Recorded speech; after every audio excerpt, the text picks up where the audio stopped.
तो अगर इन lithium ion batteries को मैं ब्लड बैटरीज कह दूं, जो कि ब्लड सक कर रही है, अब वो इन वर्टिकल टनल्स में एंटर करते हैं जो इतनी पतली होती है कि शायद एक चाइनीज कनेक्शन भी इस सारे के सारे ग्लोबल कोबाल्ट इंडस्ट्री में इन्वॉल्व है। गाइस, मैं हूं प्रशांत फ्रॉम टेक प्लूटो और आज आपके सामने एक स्पेशल स्टोरी लाने वाले हैं हम लोग, और ये स्टोरी है ईवी इंडस्ट्री के एविल साइड के बारे में।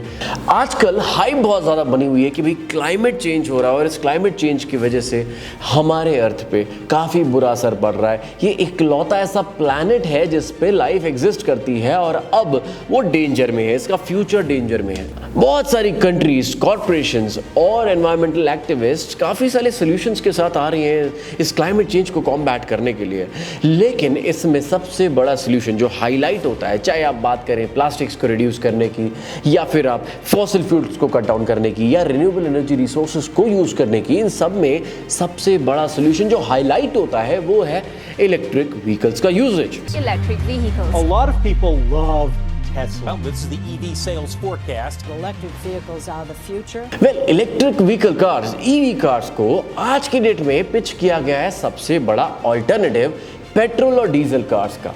टेस्ला और ऐसे दूसरे ऑटो जायंट्स आज बिलियंस ऑफ डॉलर्स इन्वेस्ट कर रहे हैं ईवी टेक्नोलॉजी पे। वेल, ये ऑटो कंपनीज प्रॉमिस कर रही हैं एक ज्यादा सेफर एंड ग्रीनर फ्यूचर पूरी दुनिया के लिए। वेल, ये फ्यूचर तो देखने में काफी अच्छा लगता है कि क्लीन एंड ग्रीनर एनवायरनमेंट रहेगा, फॉसिल फ्यूल्स वैसे भी खत्म होने वाले हैं और पोल्यूशन के लिए वो जिम्मेदार भी हैं, इसलिए ईवी व्हीकल्स आने से एक अच्छा ट्रांसफॉर्मेशन होगा, एटमॉस्फेयर ज्यादा क्लीनर रहेगा। लेकिन जो बाहर से ये बड़ा फ्लैशी सी चीज दिख रही है ना, ये ईवी इंडस्ट्री, इसके पीछे एक बहुत ही बुरी सच्चाई छुपी हुई है जिसके बारे में आज हम बात करने वाले हैं। वेल, ये जो multi billion dollar EV industry है, इसको चलाने में ह्यूमन पोवर्टी, चाइल्ड लेबर और ह्यूमन राइट्स वायलेशन हो रहे हैं और इसके बारे में कोई बात नहीं कर रहा है। पहले हम बात करने वाले हैं डार्क और एविल साइड ईवी इंडस्ट्री की।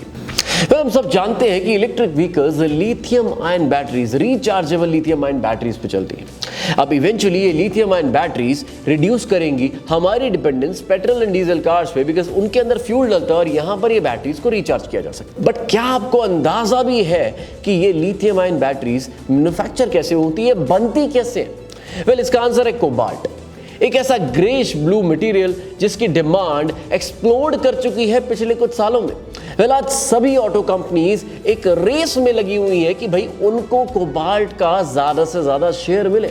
इस टाइम पर कोबाल्ट एक बहुत ही ज्यादा डिमांड करने वाला मटेरियल बन चुका है, मिनरल बन चुका है दुनिया का। अब कोबाल्ट जो है वो कुछ सर्टेन कंट्रीज में तो पाया जाता है, जैसे Canada, China, Cuba, south Africa, United states भी। लेकिन एक कंट्री ऐसी है जिसमें अबंडेंस में पाया जाता है। इनफैक्ट 70%, दुनिया का 70% कोबाल्ट रिजर्व इसी कंट्री में मौजूद है और उस कंट्री का नाम है डेमोक्रेटिक रिपब्लिक ऑफ कॉन्गो, जिसको शॉर्ट में हम कहते हैं DRC। Well, DRC second largest country है अफ्रीकन कॉन्टिनेंट की। अब वैसे तो इस कंट्री में बड़े रिच मिनरल्स हैं जैसे ब्लड डायमंड और कोबाल्ट, लेकिन ये दुनिया की पुअरेस्ट कंट्रीज में से एक है। वेल, गरीबी और अनएम्प्लॉयमेंट इतना जबरदस्त है इस कंट्री में कि यहाँ के गरीब लोग कुछ भी करते हैं एक और दिन जिंदा रहने के लिए, और आज कोबाल्ट माइनिंग उनका वो तरीका बन गई है जिसकी वजह से वो सरवाइव कर रहे हैं। अब कॉन्गो के अंदर कोबाल्ट माइनिंग दो तरीके से होती है, एक है इंडस्ट्रियल या लार्ज स्केल माइनिंग और दूसरी स्मॉल स्केल माइनिंग जो छोटे स्केल पे होती है। अब देखा जाए तो ये जो छोटे स्केल पे होने वाली माइनिंग है, स्मॉल स्केल माइनिंग, उसी के अंदर अब्यूज किए जाते हैं labour laws, safety protocols. In fact अब देखा जाए तो कॉन्गो की कोबाल्ट माइनिंग का 20 से 30% स्मॉल स्केल माइनिंग में होता है, जहां पर 2 लाख से ज्यादा माइनर्स एम्प्लॉयड है। अब ये 2 लाख माइनर्स में से 40,000 माइनर्स, ऑलमोस्ट 20% बच्चे हैं, कई तो 6-6 साल की उम्र के बच्चे हैं। अब ये छोटे बच्चे अपनी जिंदगी को रिस्क पर डालते हैं, हर दिन रिस्क पर डालते हैं कि उन्हें एक और दिन गुजारने को मिल जाए, उन्हें इतना कमाने को मिल जाए कि वो खा पाए, अपनी फैमिली को खिला पाए। अब वो इन वर्टिकल टनल्स में एंटर करते हैं जो इतनी पतली होती है कि शायद एक नॉर्मल इंसान के लिए तो वहां से गुजरना भी मुश्किल है। ये छोटे बच्चे इन कोबाल्ट माइंस में जाते हैं, इनह्यूमन और ब्रूटल कंडीशंस में काम करते हैं, कई बार तो इनको मास्क और ग्लव्स तक नहीं दिया जाता। इससे ज़्यादा ख़राब बात क्या हो सकती है कि कभी कभी तो इनको 20 मिनट का ऑक्सीजन दिया जाता है सिर्फ अंदर माइंस के अंदर, कि 20 मिनट में अपना काम निपटाओ और बाहर आओ। लेकिन इन लाइफ थ्रेटनिंग चैलेंजेस के बाद भी ये बच्चे डिग करते हैं, माइंस में डिगिंग करते हैं और अपने हाथ में वो कोबाल्ट मटेरियल को लेके आते हैं, बाहर आते हैं और मार्केट में, नियर बाय जो मार्केट होती है वहां जाके बेचते हैं। अब क्या आप इमेजिन कर सकते हो कि ये सब काम करके बच्चे कितना कमाते होंगे? $1 से भी कम, मतलब 75-80 रुपए भी इनको एक दिन में नहीं मिलता इस लाइफ थ्रेटनिंग काम को करके। अपनी पूरी जिंदगी को दांव पे लगाने के बाद ये 70-75 रुपए भी नहीं कमा पाते। आज कोबाल्ट माइनिंग एक $multi-billion इंडस्ट्री बन चुकी है। आज से कुछ सालों के अंदर $18 बिलियन तक इसका एस्टिमेशन है, स्केल पहुंच चुका होगा। लेकिन ये सारा पैसा जो हम बात कर रहे हैं, ये कुछ ऑटो कंपनीज और कुछ बिजनेस टाइकून्स के हाथ में कंट्रोल्ड है। ये पैसा उन छोटे बच्चों तक कभी नहीं पहुंचता जो अपनी जिंदगी को दांव पे लगाकर उन DRC की माइंस में माइनिंग करते हैं। और कोई हैरानी की बात नहीं है कि कॉन्गो सिटीजन्स हर साल इस माइनिंग की वजह से मर भी रहे हैं। न्यूज नेटवर्क ABC के रीसेंट इंटरव्यू के अंदर एक मदर का इंटरव्यू लिया गया जिसने अपने 13 साल के बच्चे को खो दिया ऐसी ही एक कोबाल्ट माइन के तौर। वो फैमिली वैसे ही अपनी गरीबी से इतनी डिस्टर्ब थी कि उसके बच्चे ने डिसाइड किया कि वो इस कोबाल्ट माइन में जाके काम करेगा और कुछ पैसे कमाएगा जिसकी उसके पुअर फैमिली को घर में रोटी मिले। लेकिन ये डिसीजन की वजह से उसकी जिंदगी उसे गंवानी पड़ी। एक रफ एस्टिमेट के हिसाब से 2000 इलीगल माइनर्स हर साल मरते हैं कॉन्गो के अंदर। 2019 में सिर्फ एक एक्सीडेंट ने 43 माइनर्स को खत्म कर दिया। काफी DRC सिटीजन्स, कॉन्गो के सिटीजन्स ने सफर किया है जिंदगी भर का permanent lung damage, skin infections और जाने क्या क्या इंजरीज। कॉन्गोलीज फैमिलीज ने तो एक बार डिसाइड भी कर लिया था कि ऑटो कंपनीज को कोर्ट में ले जाया जाए, टेस्ला जैसी कंपनीज को कोर्ट में ले जाया जाए और कोर्ट में अक्यूज किया था कि इन कंपनीज की वजह से चाइल्ड लेबर प्रमोट हो रही है और बहुत सारे बच्चे लाइफ थ्रेटनिंग इंजरीज को सफर कर रहे हैं। इस लॉ सूट के अंदर एक बच्चे का जिसका नाम जॉन है उसका स्पेशल रेफरेंस भी दिया गया था। एक दिन वो बच्चा माइन के अंदर ही गिर गया और वहां पर उसके फेलो वर्कर्स ने उसको बचा तो लिया, लेकिन उसकी जिंदगी तो बच गई लेकिन उसके दोनों पैर चले गए। डॉक्टर्स ने बाद में ये बात क्लियर कर दी कि भाई उसके पैर पैरालाइज हो चुके हैं, दोबारा वो बच्चा कभी चल नहीं पाएगा। एक नहीं, ये बात मिलियंस ऑफ कॉन्गोलीज बच्चों के बारे में। कोबाल्ट एक उनकी होप भी है कि हाँ भाई पॉवर्टी से उनको बचाव मिले, उनको एक रोजी रोटी का साधन मिले। लेकिन ये EV इंडस्ट्री जिसने 6.5 मिलियन EV कार्स बेची थी 2021 में, वो जो डिमांड ड्राइव कर रहा है इस कोबाल्ट मटेरियल के लिए, उस इंडस्ट्री के एक्सपर्ट्स की माने तो आज की डेट में EV कार्स की जो सेल्स है उसकी प्रोजेक्शन ये कहती है कि 66 मिलियन कार बेची जाएंगी 2040 तक।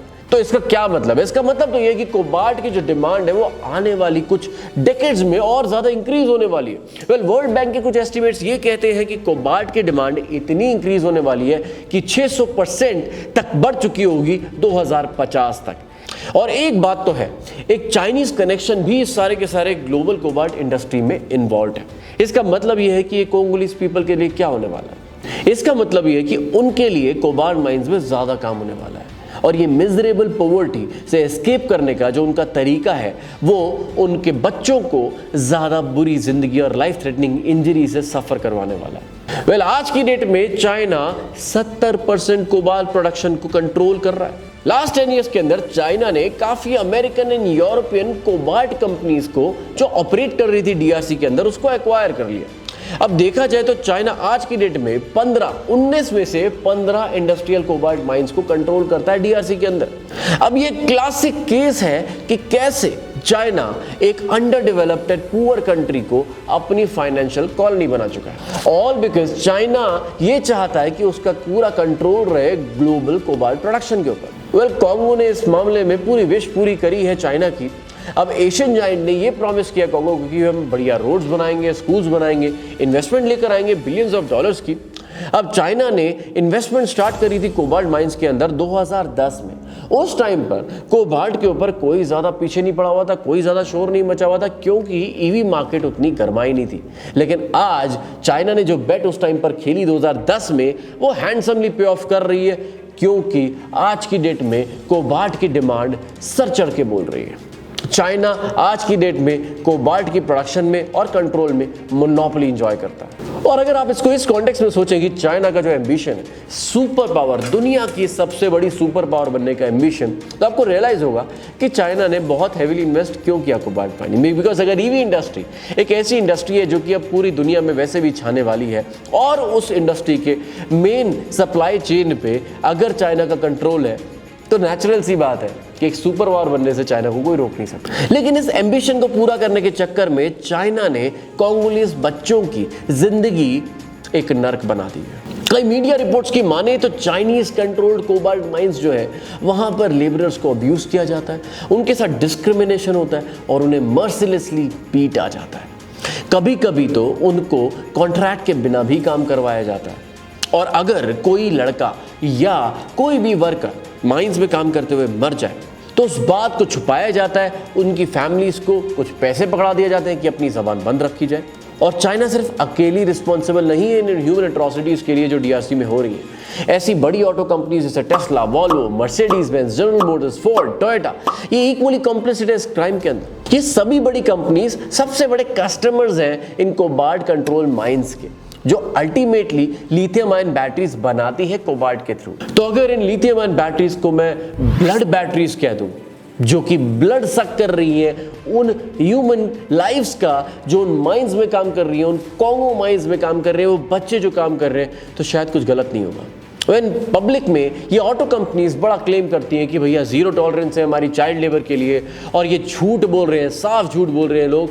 इन सभी ऑटो कंपनीज को पूरी तरीके से मालूम है कि क्या चाइल्ड लेबर और चाइल्ड अब्यूज हो रहा है इस कोबाल्ट की प्रोडक्शन के लिए, इस कोबाल्ट की माइनिंग के लिए, और वो तब भी चुप रहते हैं। इन कंपनीज को मतलब है अपने प्रॉफिट से, अपनी सेल्स से, और कुछ नहीं। 2020 में टेस्ला ने अनाउंस किया था कि भाई वो तो cobalt free lithium ion batteries use करना स्टार्ट कर देंगे। लेकिन बाद में क्या हुआ, टेस्ला ने एक अग्रीमेंट साइन किया। इसी अनाउंसमेंट के बाद ही एक अग्रीमेंट साइन किया ग्लेनकोर के साथ, जो कि एक कोबाल्ट माइनिंग कंपनी है, कि भैया उनको 6000 टन कोबाल्ट हर साल डिलीवर करें। अब इसका मतलब यह है कि अगली बार अगर आप कोई एक्सपेंसिव ईवी कार खरीदें और बड़ा प्राउड फील करें कि हम तो भैया ग्रीनर एनवायरनमेंट में कंट्रीब्यूट कर रहे हैं, तो सोचना एक बार उन कोंगोलीज चिल्ड्रन के बारे में जिन्होंने इस कोबाल्ट को माइन किया, जिसकी वजह से वो बैटरीज बनी जो आपकी गाड़ी को चार्ज कर रही है। शायद जो ईवी कार आपने खरीदी है उसने कॉस्ट किया हो एक यंग बच्चा कॉन्गो में उसकी लाइफ को, या फिर उसकी जिंदगी भर की पैरालिसिस को, जो शायद उस कोबाल्ट को माइन करने में यूज हुआ। आपकी ईवी कार्स और EV bikes actually blood batteries पे चल रही है, वो क्लाइमेट सोल्यूशन नहीं है। ये बाहर से दिखने वाला क्लाइमेट सोल्यूशन एक ह्यूमन राइट वायलेशंस को भी कॉज कर रहा है। तो जितनी भी ये बड़ी ईवी कंपनीज आज की डेट में ईवी कार्स प्रोड्यूस कर रही हैं और बहुत सर चढ़ के बोल रहे हैं कि भैया cleaner environment, greener environment create कर रहे हैं, वो एक बेटर फ्यूचर क्रिएट कर रहे हैं, उनको उन बच्चों के फ्यूचर के बारे में भी कुछ सोचना चाहिए कि कैसे वो इस बात को इंश्योर करें कि उन कोबाल्ट माइंस के अंदर एक ह्यूमन ट्रीटमेंट हो, एक इनह्यूमन एनवायरनमेंट ना हो, उनको सेफ्टी इक्विपमेंट्स दिए जाए और जो एक राइट एनवायरनमेंट होता है वो दिए जाए, और सबसे बड़ी बात उनके लिए एक मिनिमम वेज लेबर जो है इंश्योर की जाए। ये थी हमारी आज की स्टोरी। अगर आपको ये वीडियो पसंद आई तो इस वीडियो को लाइक करें, चैनल को सब्सक्राइब करें और कमेंट्स में ये शेयर करें कि और ऐसे कौन से टॉपिक्स हैं जिसके बारे में आप हमारे से वीडियो चाहते हैं। मैं हूं प्रशांत, मिलता हूं आपसे अगले एपिसोड।